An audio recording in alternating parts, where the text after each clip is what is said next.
Thank you all very much. Good evening, and thank you for joining us this evening here at the UNC headquarters. Several matters to share with you, and let me first thank the members of the OWTU and other unions who have joined us here. I want to thank the leader of the PEP, Mr. Philip Alexander, and of course Mr. Larry Smith from the Love Movement from Morwell Avenue. We begin again this week screening for candidates. We have several screening sessions later this evening.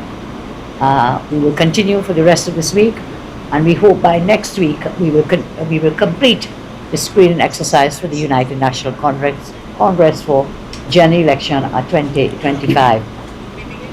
We have some important announcements to make.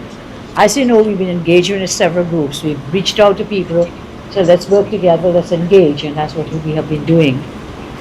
This evening we had some meetings with PEP, with the Love Movement, and with the new OWT members. But there are several unions otherwise who are engaged with us, and they will identify themselves. We have all agreed to engage, to work together with respect to a coalition of go forward. We have spent some time discussing the logistics and the details of how that engagement should take place, and we'll share some of it with you. So we are looking at messaging, strategies. We are looking at the candidates for various seats. No decision has been made, but we'll be bouncing off what possible seats that each might have a competitive advantage in. So I will hand over now and wrap after to Mr. Lennox of Love. Yes, Love until outreach for political enrichment. Well, of course, members of the media, thank you very much for being here. Of course, members of the head table, including, of course, the leader of the UNC, Mrs. Kamala Prasad Bisasa. I want to thank the party, of course, responded to the invitation that if we have a commonality interests, and as a consequence of that, to make sure that and to understand that we have one common enemy as well. We have common interests, common enemy. Common enemy clearly is the PNM, Dr. Rowley, and his, of course, parts generated a level of what I consider to be decadence in the society across the board, and therefore, of course, we felt that we were compelled and incumbent upon us to, of course, join this effort. Having heard, of course, clearly what was said before, other meetings that would have preceded this one, and of course we were very glad to be part and parcel. I want to tell you that Love until outreach for vertical enrichment is not a new kid on the block in terms of being aware and joining, of course, in entities, etc. Of course, as I said, and as the political leader of the UNC rightly said, it's a meeting of minds today, and of course, but of course, we did contest the elections in 2007 under the UNCA, if you would recall, and on our and 20. I want to tell you as well, because this needs to be said, that Love has been formulated by very concerned citizens and persons who believe that they have a part to play and a tremendous role in terms of transforming the socio-economic and psycho-cultural realities of the Laventille area. So notice I focus Laventille. The party is considered to be a regional party dedicated only to the Laventilles and Port of Spain South. So want to get that clear in the minds of the national community.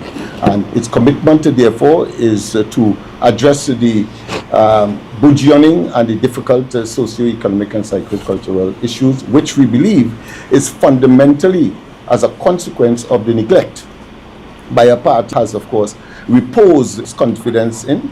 It has been extremely loyal more than most, not most, but all of the constituencies in Trinidad and Tobago, because of course you would recall that in 1986 it was the Laventilles that saved the PNM, And of course, I don't consider San Fernando East to be any city. Good evening to the media and to the head table. First of all, I would like to thank Mrs. Kamala Prasad Bissessa, the opposition leader, for convening this group. It's growing. From the last couple times we've been here, we're seeing more and more groups from society coming on board, responding to the coalition of interest, and that's a healthy thing, because the inescapable truths of the 2025 election is that the current government has crashed the country. There's no part of Trinidad and Tobago that works. They've crashed it. They've crashed the economy, they've crashed the police service, they've crashed the education system, healthcare, foreign exchange, banking. There's no part of Trinidad and Tobago that has escaped the malicious hammer of the PNM.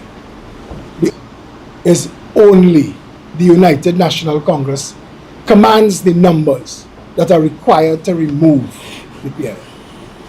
And we have to be honest, all of us who hold any role in society, who aspire to any role, leadership or otherwise, Trinidad is the most important thing here. I take this opportunity to congratulate President General Mr. Roger on his re-election. Is it the 7th? Yes. Sessions well done, and we were very fortified working with Mr. Roger and his team, because he has the endorsement now of his membership. So I hand over to Mr. Roger.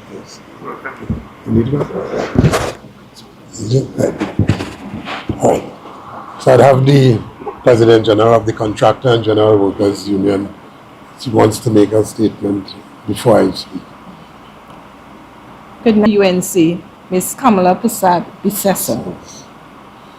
We in the trade union movement are very proud of the stand that the workers and members of the OWTU took in endorsing Comrade Roger again as the leader of the OWTU through their process.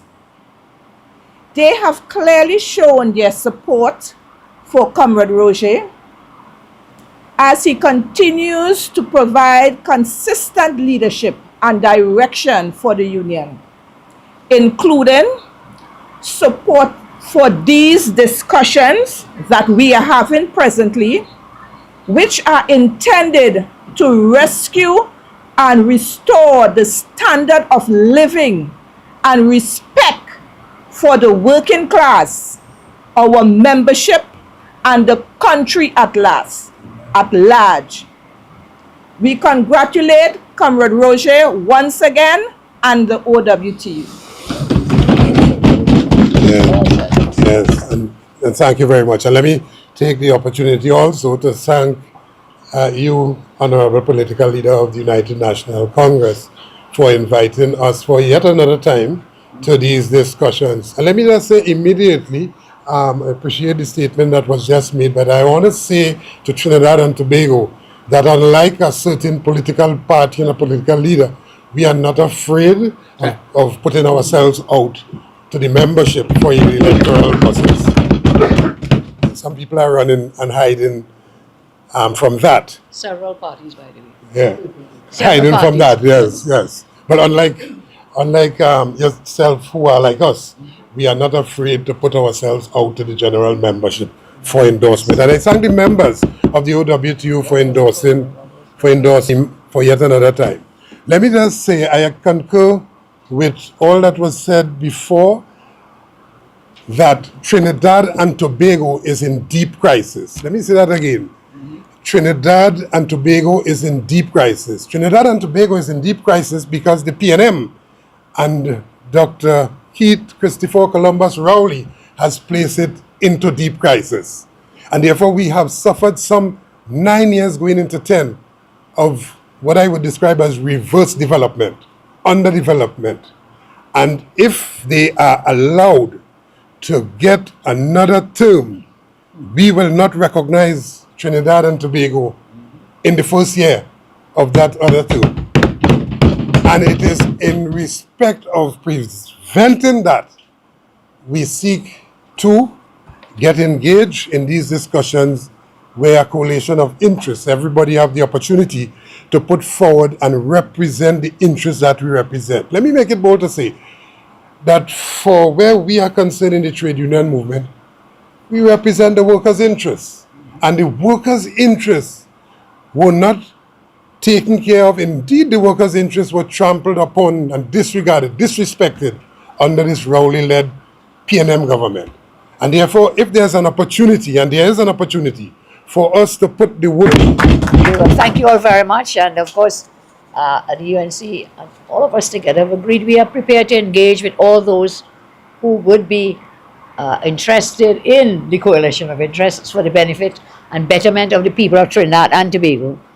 So that's the first announcement we make. We are not pop-ups here. The UNC has been lone voice for a while, crying in the wilderness for almost 10 years now.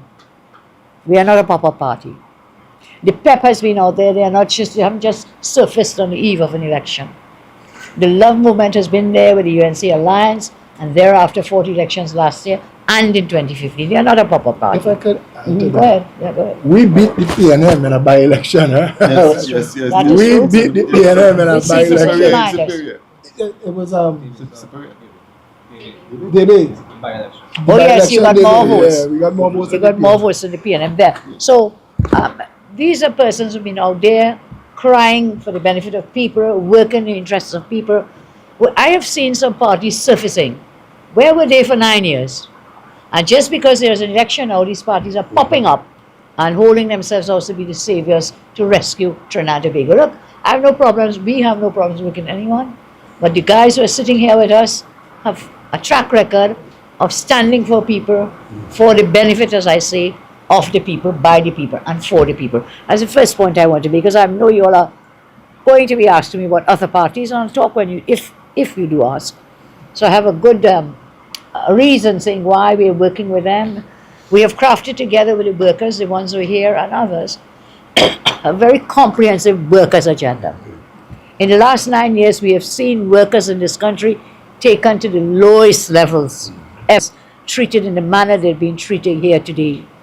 And I have on my desk, I must say, right now, a document from the Finance Ministry, in which the Finance Ministry is telling every permanent secretary, every head of the administrative divisions. Senator Mark knows what I'm speaking about. This document is hot off the press. And in this document it says, on the 23rd of December, the Cabinet of Trinidad and Tobago approved the 120th report of the Salaries Reviews Commission. 23rd December, the document is dated, and it says the Cabinet has approved. So that means they approved it before the 23rd, but this is the document being circulated. It goes further to say, and I will share with you if your memories and mine serve me right, that they laid the SRC report in Parliament in November. They thereafter came a week later and they put a motion on the order paper of the Parliament to debate the SRC report. And thereafter, they never debated it. That motion is still on the parliamentary agenda, but they've gone ahead on cabinet approval to say that they have approved everything contained in that SRC report. And I raise this point, and I'll come back to it, going back to the way they've treated workers, is either you take it or goodbye. Pushing down these little percentages, where for themselves, you're talking about really high increases at every level, Now people said to me, well, Kamala, why you all don't take it? Well, I mean, told we can't do that. It is not ours, it is not for us to do. we can't do anything about it. Normally, when you debate in Parliament, you will go to the left side, the right side, on all sides, and the public will have a good view. But they were so coward and so hypocritical, they refused to have a debate in the Parliament and instead went by executive order to approve it. In law, they can do that. But the practice has always been for an open debate in Parliament so you could hear the pros and the cons as the way forward. So that is hypocrisy of shoving down the workers' throat, but at the same time making sure to fill their pockets before they leave. Because leave they will, they're gone. After this election they'll be gone. But they're doing two things there, apart from filling their pockets with the back pay, all of them taking on big back pay. In addition to that, the Prime Minister has anointed his successor. And if that person serves one day as Prime Minister, that person will get for the rest of his life the salary of $87,000 every month, which is the increased salary. Whether he serves 1 hour or 1 day for the rest of his life, he's entitled to that $87,000 for the rest of his life. That making any sense? Is that making any sense? Is that making any sense? And that is why I say the hypocrisy of this government, the overburdening and trampling on people's rights. And that is why we work together with the workers. Our party has always been very worker-centered, very. Wayne Mark will tell you that going back from way back when this party was formed and founded, it was on the basis of workers' rights. So we have formed the workers' agenda in that regard as we go forward. I said I will tell you more about the SRC report. So it's there. The circulars have gone out, it's going everywhere. The story is, and always was, that they were waiting only 28th of February, because that is when they will kick in. The new salaries and the back pay would kick in. So that we are coming to the end of the month, and then Mr. Rowley is going wherever he's going, CARICOM. And then he said he would come back and enjoy his carnival, and then he'll give up the work. He gives that job up with 2 years of back pay, and he gives that job up with the new salary increase, which will then give him a pension of that new for the rest of his life. For the rest of his life. So the back pay plus the new salaries for the rest of his life. And he's now bequeathing that inheritance upon his anointed one, Minister Young, as I said, whether 1 day or 2 days. Just total madness. Unacceptable. Totally unacceptable. So that's with respect to those matters. We have formed this interest with Mr. Smith, with the people of Laventille, and he has made a very important point, that if you don't deal with the issue and the question of Laventille, then you will not be dealing with the people of Trinidad and Tobago. They have always been left behind. They have always been downtrodden. They have always been ignored and neglected. And Mr. Smith and his team are saying, look, let's work together to uplift the people of Laventille, of these areas that have been so depressed, and especially they've been PNM forever, and they've been the most neglected and treated. So we are happy to engage with Mr. Leonard Smith and his team to see what we can do together. In the last campaign, the UNC together, myself with Ms. John, who was then with the HDC, I called on her to please, I want to give these apartments, the HDC apartments who've been there for so long, for $100. $100. Once you've been living there for 30 years. Yes, 30 years, we've been here 30 years, and many have been over 30 years. We'll give you for $100. That was not accepted, and that was not brought onto the table. This government told them whatever they wanted to tell them in their campaign, fool people and say whatever they say. But I want to say to the people of Laventille, and all people in HDC establishments, once you've been there over a certain period of time, we have something even better for you, which we'll share with you in the coming campaign. Are we correct, Ms. Dunn? Yes, ma'am. We have a better plan, because that $100 thing is gone, because they broke down in Duncan Street, some of those HDC places and so on. So those are some areas. We are working consistently on our manifesto. Most of it is almost complete, and we will work with the teams. We have the workers' agenda definitely included. And you ask me, well, why do we have Mr. Alexander the PEP? Because they also represent another segment of our community. While Mr. Lennox Smith and his team represent for us a certain demographic and a certain economic structure within the Laventille area, so too does the PEP. The PEP has that following, not just in that area, elsewhere, but you also have, as it were, I would call it a niche market, but you also have interests that have been neglected for a long time. Whilst you say, well, the people on the West, they get everything, that's not true. You have a few people in the West who may get a lot, but again, the majority of the people are also depressed and not really enjoying the greatest benefits of Trinidad and Tobago. So we'll continue to work together. We have, and I know you may have questions for us, Is there anything else on my team behind me that I've forgotten? So the bottom line is we agree to engage, we agree to work together, we are well in advance with our manifesto planning, we are well advanced in terms of the logistics for the actual election machinery and election details of which seats and where and how. We are well advanced with that, and at a later date we will share as we go forward how the seats will be contested, and in terms of the banners and the tickets and the vote of particular seats contested upon. Mr. Roger, is there anything else I may have missed? I think you covered it. I just want to say that while we represent the different interests in the coalition of interests, there's one common interest, which is Trinidad and Jamaica, and to remind everybody that the PNM represents one interest. That's the 1%. 1%. 1%. Well, That is not the 99% interest here.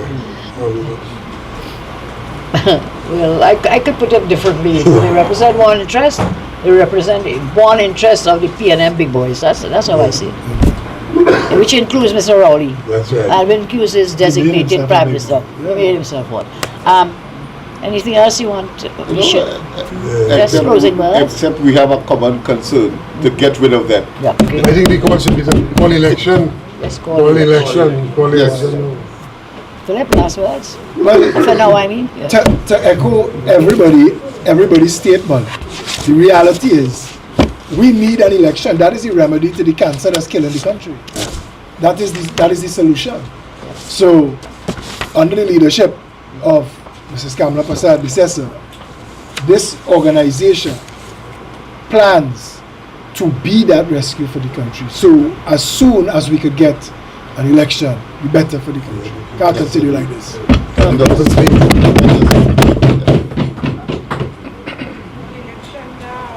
All right, I have two other matters, if you have time to share with you. Yes? Are we okay? Two other matters. One has to do with a request I got from Her Excellency the President by way of a consultation exercise to appoint a person as a commissioner of the Elections and Boundaries Commission.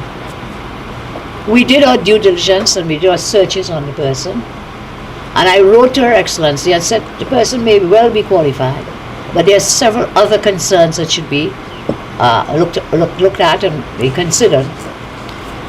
One, every existing member of EBC are from North and East Trinidad. First point. The second point, I took the EBC report and I looked at electorate numbers for North, East, South and Central. Not a single EBC member, commissioner, is from South or Central. Not one. But in terms of the electorate, almost half, if not more than half, Kirk remind was more than half of the population electorate is in South and Central. But every one of your commissioners, North and East meaning along the corridor. And there was one person who had a shared address, a gentleman by the name of Wallace, who is an interesting gentleman, because not only does he sit on EBC, he also sits on the Police Service Commission. I raised that when we were debating to put him somewhere. Police Service Commission. Of the conflict of interest. When you think about it, he's sitting on EBC. He is in charge of the Police Service Commission. Well, not in charge, but he is the person there. Then he appoints a commissioner, a deputy commissioner, and so on. It's like himself to himself. Issues arise with EBC, we've seen it before, involving police issues. I'll speak of that on another time. Coming back to it, so Mr. Wallace has a shared address, one in Trinidad and one in Tobago. So all the commissioners existing, North and East along the corridor. And here we are now. That sounds like Prally boy. Party. Are you okay? I know it's carnival. So let's get back to this. It's a very serious matter. Not one from South and Central. So I wrote to Excellency in the exercise, the consultation exercise, and I raised these points and asked her to reconsider. Given we always talk about geographic discrimination. So how is it that all these people, what you do with the whole rest of the half of the country, South and Central? Please reconsider. I did not get a response, and I picked up my newspaper and I saw that they appointed. Now where's the transparency? Where's the accountability? Consultation was a first. The consideration, yes, was obviously already. Thank you, Philip. That decision was made. It was already made when the consultation letter came to me.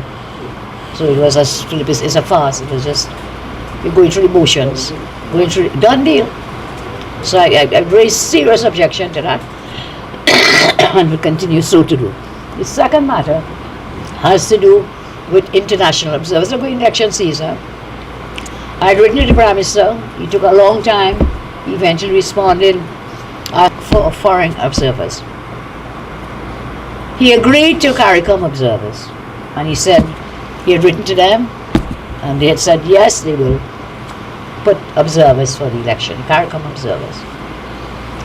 I had also asked when I wrote to him that we should have international, not just regional, but international observers. Several reasons. One, we're in a state of emergency.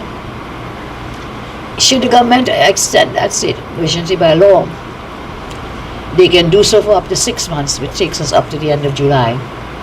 That's the law. They don't need a special majority. Thereafter, if they want to extend, we're here, as I say, April election. So we're in a state of emergency. We need international observers. Then we have a serious conflict of interest. That the Assistant Secretary General. Assistant Secretary General of CARICOM is the wife of the sitting Attorney General. Now, I'm not saying that people are biased, but there is the possibility of a very serious conflict of interest. So the Prime Minister is going off to CARICOM next week, and it's next week, be 19, whenever. They'll all sit and dine and wine, as they say, whatever. And I don't feel comfortable given the record of this Prime Minister, given the record of the EBC over the years. I am confident that it is sufficient to have only the CARICOM observers. We should have international observers. Last time when I was there, when I was Prime Minister, we brought these international observers. Guyana has done it recently in their election. And thank God, they don't know what would have happened in Guyana if they did not have those other international observers. I'm not casting any aspersions on the CARICOM observer team that may come here. But I think we need more than that, given the state of emergency, given the behavior of the BBC in the past. National Congress, I mean, why you have all these other interest groups and parties like the National Congress, I mean, why you have all these other interest groups and parties here? Is there a unanimity with that call for international observers? Because primarily here they're coming from the leader of the United National Congress, but I believe that there's a broader spectrum of interest groups maybe called Congress, but I believe that there's a broader spectrum of interest groups maybe called for additional pressure perhaps. Yes, of course. Of course. What is your question, please? It went on a little long. Specifically for the various groups. Sure. Those Well, I'll tell you, not only are they doing that, next has gone further. Go ahead. Yes, indeed. Of course, we have taken the. We just got back a correspondence from the EBC on certain questions, but to answer your question directly, yes, we have prepared a dossier to take in one case, of course, to the United States State Department. We have written, of course, or we are writing as well, to various institutions to which the EBC has some relationship by way of. Give the examples you told me about. Yes, and we are looking, of course, at the OAS. We are looking at the United Nations, the Carter Center. We're looking at the Commonwealth Secretariat, which, of course, has always been part and parcel of it. Incidentally, Dr. Rowley wrote to these institutions, at least the Commonwealth Secretariat, and when he was opposition, 22 items, including in that document, you can search it, including in that document is, of course, his concern as opposition leader that the sitting Prime Minister was engaged, of course, in some kind of conspiracy to kill a journalist. You understand? And he wrote that to the Commonwealth Secretariat, and he sent that letter to the CARICOM Secretary. How come now he is saying only He didn't only say, CARICOM. no, he didn't say we got no. So far, he's engaged CARICOM.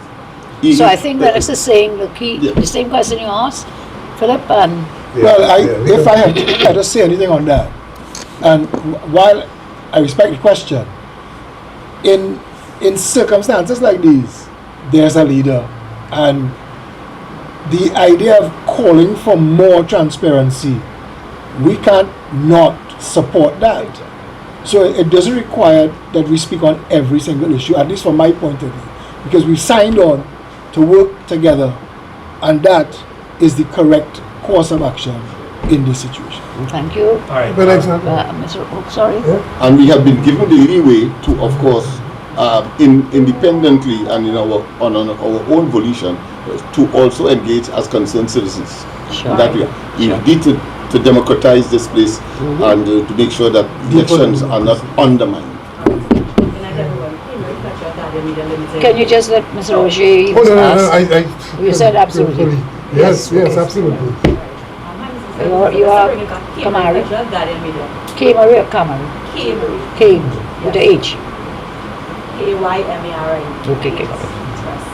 Yes, right. Bring it back to the first point. You started speaking about the coalition, and we've seen many members here. And there are some people that we are not seeing that you would have been in talks with. I knew you would ask me that. Of course, you have to bring it back to the first point, right? So give us an update about this. I mean, tell us, is this official? I know you said that you're still in talks. What about the other parties? There are some internal issues that the Congress and people are dealing with. We're no longer seeing NTA. Give us an update on what's going on with that. But I think the NDA is very busy out there in the public domain, if I'm not mistaken. I see a lot of media and whatever. Can you direct your question? Forget everybody. What is your question, please? Right. I don't mean it disrespectfully. Yeah?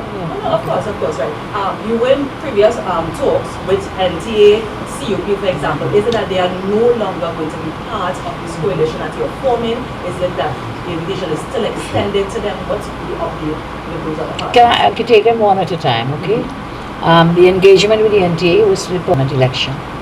We had an accommodation. Thereafter, we have had no discussions with the NTA with respect to the general elections, 2025. What was the other one? Sorry, the COP. The COP seem to have their own issues, so you see where that goes. They have not engaged us. No, but Prakash has telegraphed that he supports your coalition of interests. That was in Guardian Media. That's right. That's Prakash. Prakash as the leader of the The COP. COP has some issues, right? Internal issues. They have issues where the Lonsdale has written blah blah. Let me get back to the COP. Yeah, with respect to the COP, I am reading in Guardian Media that that I have been in secret. What is secret? I don't know. Backdoor meetings with the COP or something. That has never happened. Months ago, somebody asked me something, and I said, I talked to Prakash. We are lawyers. We were in law school together. We were in the same class. I talk to Prakash from time to time. But Prakash and I have had no discussions about an engagement of the COP and the UNC. That has not happened.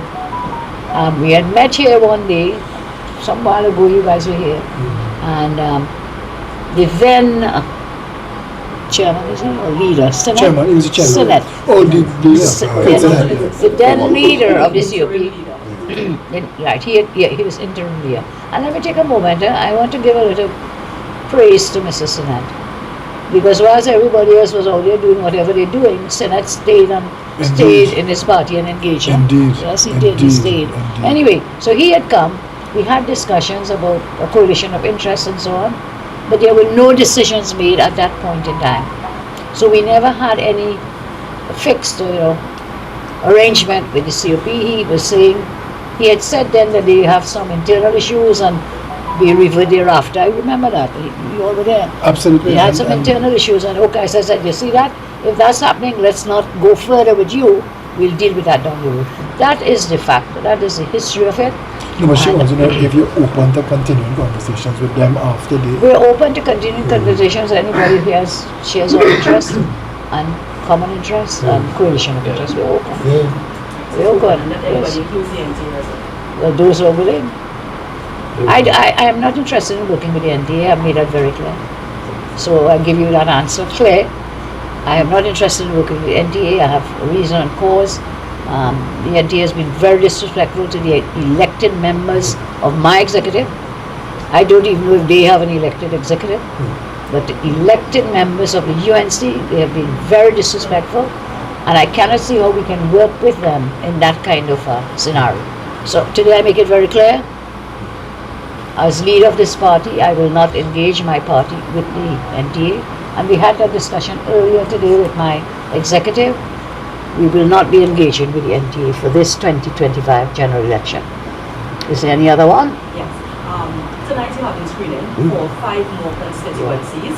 At present, only 8 candidates have been selected. I mean, there are persons that have been comparing the rate at which you're selecting candidates. The screening has gone. You have 8 so far. The PNM, I believe, has 37. Do you think your process is going slow? Is this you always planning to go this way? Give us an update on what's going on with the screening for you. A lot of other constituencies. I don't think it's an issue of speed, you know. I think it's an issue of getting the best persons, quality for persons to serve. We have in fact screened for 16 seats. We have named, how many did you say? 8. We have named 8 thus far. Now there are 2 things that you do as a party and as a team.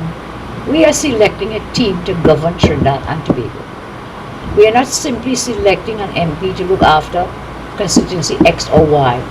So when we are finished with it, we must have a team that is a clear governance team to rescue Trinidad and Tobago, to build Trinidad and Tobago, and that's how I see it. So when we do the screening for all the seats, we name some that were clear to go, and we put all of them together. We put all together and we make our final decisions. I did that in 2010. Our party has done it like that before, so this is nothing new. There is nothing about running out there and calling name tomorrow morning. And that's where we are going, with caution, to make sure that we select the best possible team, not just to represent a constituency, but to govern Trinidad and Tobago for the better of the country. I mean, out of the 16, you named 8, but the other 8, I noticed that the majority of the incumbent MPs also went up to be screened again. So I mean, is it difficult to once again select them if it is those incumbent represented? I know we have Cinda Bustin went up again, Maruga Tableland went up again, Urupuch went up again. I mean, how difficult it is to select candidates? It's not difficult. It is not difficult. It is not difficult. It will be done. I say again to Kamari, it is not about speed. They're all good people. Any idea when we'll get the updates of these ones that were already screened? You will get it in due course. Is it that earlier in your speech, Abhishek Khan, by the way, from Newsday, is it that, because earlier in your speech, you did say that by next week, you're hoping We'll to have, complete screening. you'll complete Complete the screening. screening. Okay, it's not that you'll have completed and announced candidates to anything like that, because I was going to ask if it's that this current work that is being done. This is all part of it. With the coalition part of the process. agreement, it kind of had you holding your hand out on making firm decisions because you're still working out that logistics Well said. within the You party. are giving me a very good answer, Well said. which is exactly what it is. It's exactly what it is. You see, we were running UNC alone, but we have just said we want to have this coalition of interest. So we have to keep an open arms. Right, so in terms of the coalition, therefore, I mean, how many candidates will be representing UNC going up this? We know we have PNM that continues to say we are going a total 41. Isn't that the UNC will say, okay, well, we are selecting 29, PP has 6, and that's how it's going to go? What's the idea? I think all candidates will be supporting the UNC. That was clear. That was clear. All candidates will be supporting the So on UNC. these slates, if I go in to vote that particular day, I'm going to see all the UNC. I think they are all UNC. I cannot tell you today which ticket they will go on, if that's what you're trying to find out. I can't tell you that today. We are still in discussions. Okay, so it's a case of it's coming under the UNC as opposed to We are like in all 2010 under- when it was a different party name but the different parties within that agenda. What's your question, please? No, I'm trying to get some clarity on it. No, I right? understand. So, Tickets versus constituents. yeah. Look, guys, I will tell you which will be which ticket when. We are not prepared to do that today. We are still working it through. Okay. So, we are hold for that. We are still in talks with And there was something other to- groups. What about Tobago and No, I've always said, and I keep that position, we keep it, we will not run candidates in Tobago.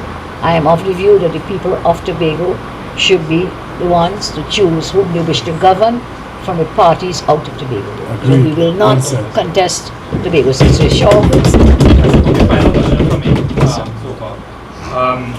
Well, now now you said things are still still a work in progress. Yeah. When could we expect to see something more tangible by the way of manifesto, a firm decision on? Have you got a on- manifesto from any other party? No. No. The answer is no. No. Have we not put out, almost every week we put out our manifesto plans? Try and remember. No other party has offered any plans. No other party has offered any plans going forward. Since the budget, we have been putting out our plans, and every week on our platform, we have been putting out our plans, anti-crime plans, economic plans, healthcare plans, you name it. No, but it's a good thing, eh? It's a good thing. No, it's a good thing. But I'm just saying, we had so we had young people, and again, we are attracting young people. It's a good sign. I'm glad you noticed them. A lot of young people. So it will be a mix of the young.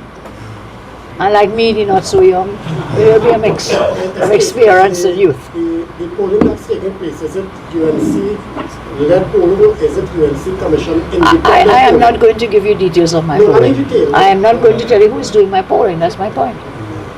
I am not going to say. With due respect, when I say you, I mean, no, you asked me who is doing it in other words, and I'm not. When I was independent commission, independent polling or UNC conducted. So that the polling is being done, and I'm very comfortable in the way it's being conducted. That it will not be biased, if that's what you're worried about. Final question. In terms of Trinidad and Tobago being a Twin Island Republic. Barry, how old were you when you became an MP? Barry, how old were you when you were elected to the party? Oh, you can't remember. So go ahead. I think Vandana might have been the youngest. Okay, sorry. Yeah.